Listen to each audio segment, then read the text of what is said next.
Salesforce had its annual meeting called Dreamforce, and Daniel, I know you were hot to trot and get out there, but they had canceled their analyst program. But I think they had about 1,000 real live people in San Francisco. But for most people, it was a virtual conference. So Daniel, what were the highlights? Did we hear anything about any new products, or was it just kind of a Benioff love fest? It was a really interesting week for Salesforce. I'm going to touch on Dreamforce. I'm going to touch on some things that happened around Salesforce Dreamforce.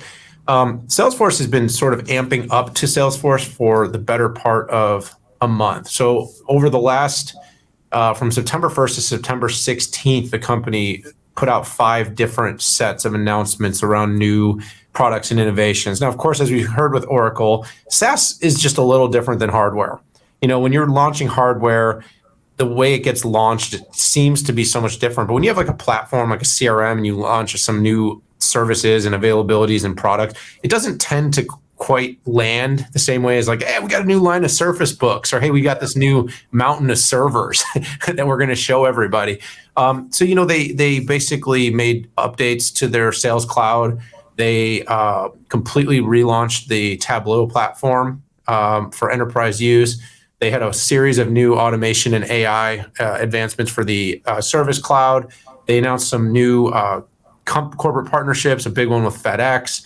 You had an AI-based engagement scoring tool that it announced for Marketing Cloud, which is similar to some of the stuff we talked about with the Oracle Fusion updates. And then they had a new RPA announcements and some updates to Einstein, which, as you know, I got sort of to the point where I was like, what happened to Einstein? Because, it was such a big thing. Exactly. And then it went quiet. It felt like Einstein and Watson had left the ship somewhere and they were swimming in the Atlantic and we're waiting for them to come back to shore. Well, Einstein seems to be coming back. And, I think what we're learning really about AI is it's not really a product itself. It's a service that needs to be layered into all the other products and services in a way that adds meaning, improves outcomes, and is, leveraged to let us do more with all this data. I read a really interesting quote earlier, Pat, I think the CEO of data analytics at Capgemini, but he was kind of talking about data is not oil, because the difference between data is that data is infinite. So it's different, whereas oil is obviously a limited resource. Data is not. But AI and ML are the requirement to make that unlimited resource be able to extract the greatest amount of value. So that was the announcement.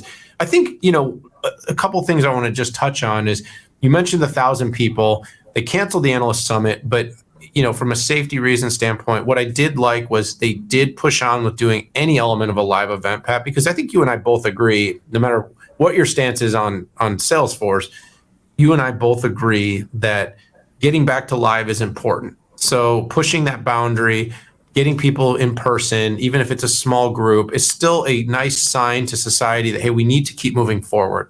The company used its Health Cloud. He talked about 10,000 Q-tips, which were the self-taken COVID tests, to be able to allow people to get on site. So 10,000 tests to get 1,000 people on site, but it also meant 199,000 normal attendees, because it's normally almost 200,000 people, huge event. We're not able to attend live. Now, Pat, we talked about Salesforce Plus here on the show. As you noted, Salesforce Plus was kind of kicked into full gear for Dreamforce, timely, to be able to basically have these on-demand channels, right? So if you recall, Salesforce Plus is kind of the Apple Plus of Salesforce's content engine. We were debating, will this work? Will this not work? Well, in this particular case, it worked in terms of a way to get content to all these people. Now, the question is, between large events, will people use these channels to capture and engage with content? That's going to be something to keep our eyes on. Last 2 notes of the week. The show, the big tech topic, Pat, was all about, Slack first. So I believe Benioff is calling it a digital headquarters. I've been calling this with Teams and with Slack. I've been talking about it being the operating system for work in the future in a hybrid environment. This was so in focus all week. So many meetings, so many briefings, so many conversations, all about Slack and how it's going to integrate to make work different. And the last thing, by the way, is the company did quietly come out, not that quietly, and basically did raise its guidance for both of the next 2 years. and the stock went up 7% in one day, which for Salesforce is pretty crazy. This is not a stock that tends to move that way, but during its Dreamforce week, Benioff and the team came out, raised its guidance both of the next 2 years, basically pushing optimism, the goals that Benioff had set to double the revenue. They will be pushing $32 billion in revenue by the end of 2023 if they hit their goal. And this optimism was met with a very positive response from the street. So, it wasn't a launch event by any means. It was a very interesting sort of tame event amidst this chaotic period of hybrid. But my biggest and most positive thing, Pat, it was good to get back in person, even if I wasn't there. Yeah, I was pretty surprised that, Benioff and Salesforce are a pretty woke company. And for them to actually in San Francisco do a live event was really shocking for me. And I give them credit for that.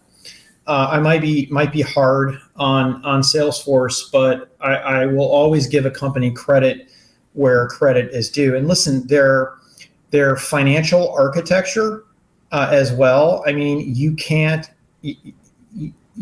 question the results, right?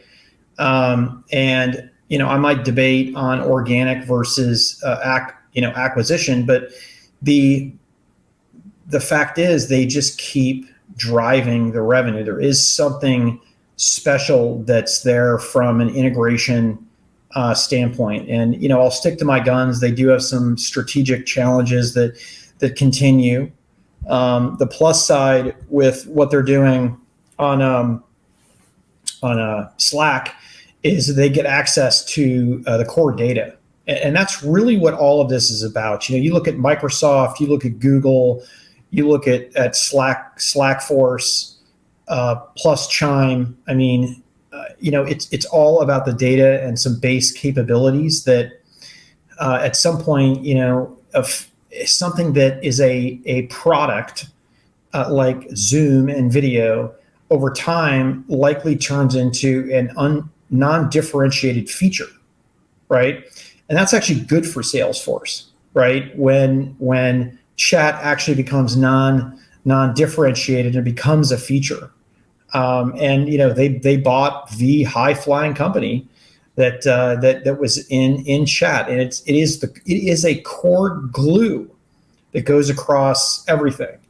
Now, they're going to have to find a solution for productivity. I mean, Quip is not it.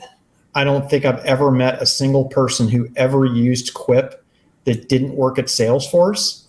And you look at how many years Google has tried with basic personal productivity. And the only time they started seeing super rapid success in the enterprise is when they did full front and back file efficacy with Microsoft, right? Daniel, I always use hey, your board of directors presentation editing, is it going to be in PowerPoint or is it going to be in something else?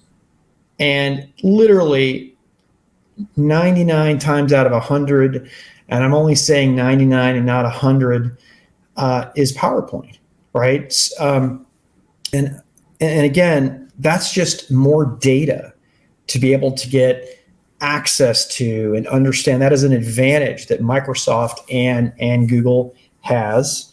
And I think as long as Microsoft and Google are building up their enterprise SaaS products to get in, competition with Salesforce, it's going to be one of these kind of long-term challenges for the company. But listen, Salesforce is doing great. Their financial architecture is I can't. Who can complain?